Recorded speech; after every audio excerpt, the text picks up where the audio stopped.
today we are going to be talking about intentions and expectations and why you should choose intentions instead.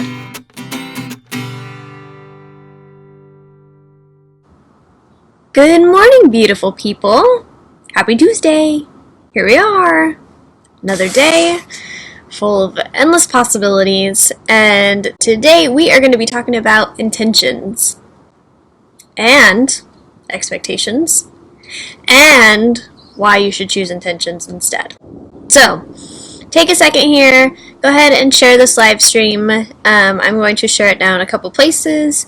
If you missed last week's live streams, they are now up on YouTube on their very own playlist on the Unraveling with Rayne page, so be sure to check those out if you missed them. If not, right on. Cool, here we are. Another day, another topic.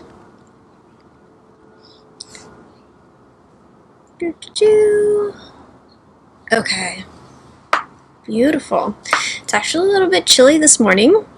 We are getting closer and closer to fall, and yesterday I was walking through the store and all of the gardening stuff had been kind of tucked away, and most of the shelves that were gardening were now school supplies, and I was really sad for a second. I was like, no, I don't want summer to end. I want to keep playing in the garden and with my plants, but then like within 2 seconds I was like, oh, but fall. Oh, comfy sweaters and scarves and boots and coffees and all the yummy treats that come with the holidays, and then I was okay again.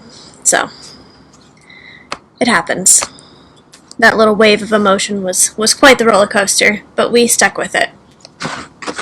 Okay, so I'm just going to dive in today, and if you're just joining, we are talking about intentions instead of expectations this morning. So there's something that I've started doing in the mornings, and that is reminding myself of my truest intention of the day. And that has been so amazing, and this has trickled into a lot of the things that I do. But first, before I talk about that, I want to kind of differentiate intentions versus expectations. So an expectation is a belief that something is going to happen. So you have it in your mind, you believe it, it's going to happen, right? An intention is really just an aim or a plan for something to happen. So we have an idea of where we want to go with something, but it's not, necessarily going to happen exactly the way that we think it will. And my thinking on this and why I believe that intentions are better to set rather than expectations is because with an intention, we still know that it's just a plan and we're aiming for this thing to happen, and if it doesn't go exactly the way that we had planned, then that's okay. We know that there's that wiggle room in there, but we're still setting a thought, we're setting an intention for ourselves.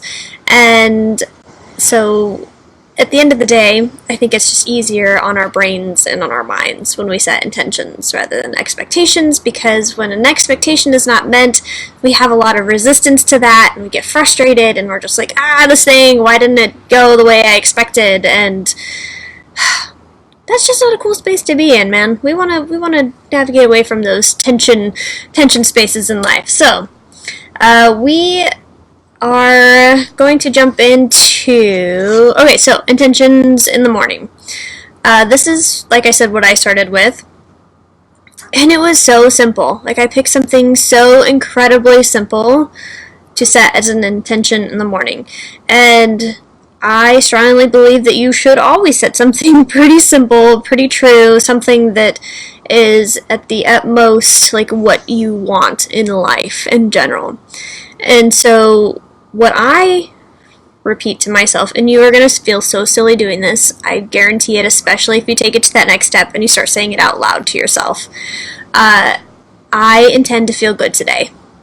I intend to feel good today.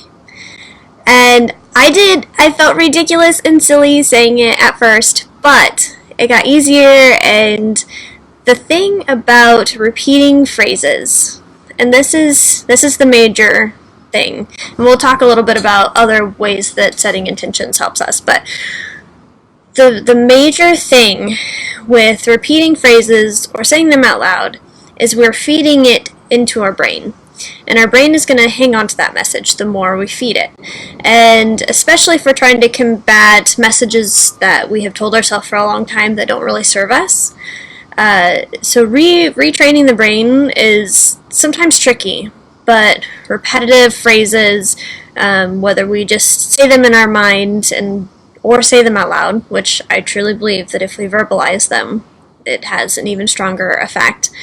But it really does help us retrain our brain, and our brains cling to those messages. And so, yeah, you're going to feel silly, but say it out loud. I'm telling you, it's a beautiful thing. So we can set intentions for our day, and like I said, keep it simple, keep it really simple. But another way that we can use this tool is setting intentions for maybe a conversation that you're going to have with somebody, or maybe you're having a gathering and you just really want it to go well, or maybe you know that there's going to be people there that might not really mix, but you set this intention and you're hoping to bring that with you to this gathering. Or maybe meetings at work. When we interact with people in general, sometimes it can be tricky. Let's just use the word tricky.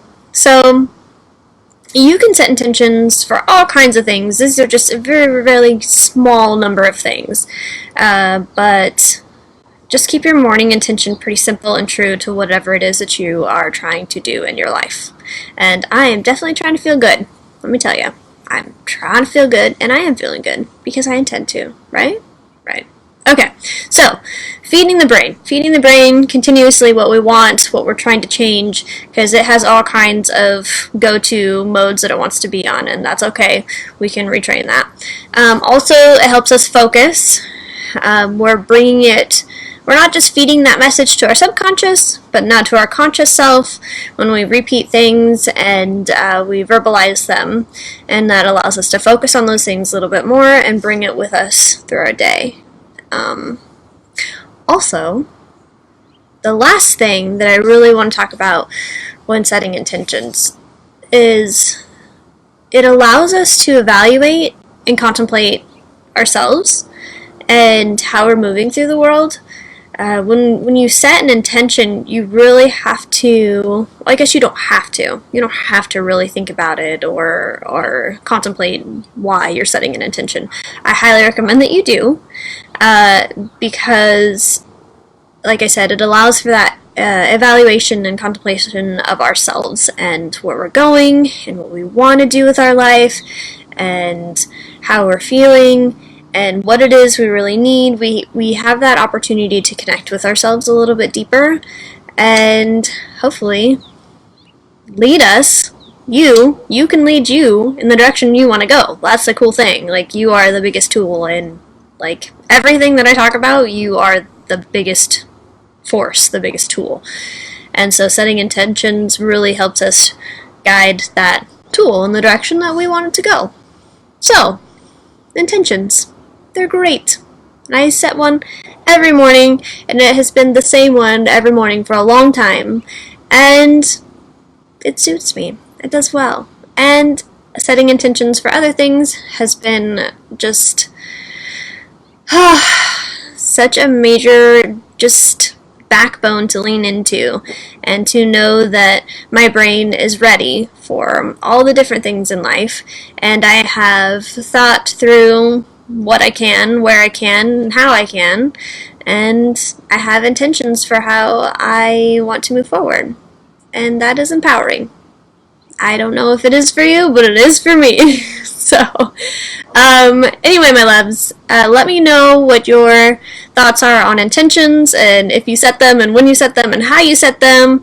I would love to hear all of that. Go ahead and put those in the comments below, and I hope that you guys have a fabulous Tuesday.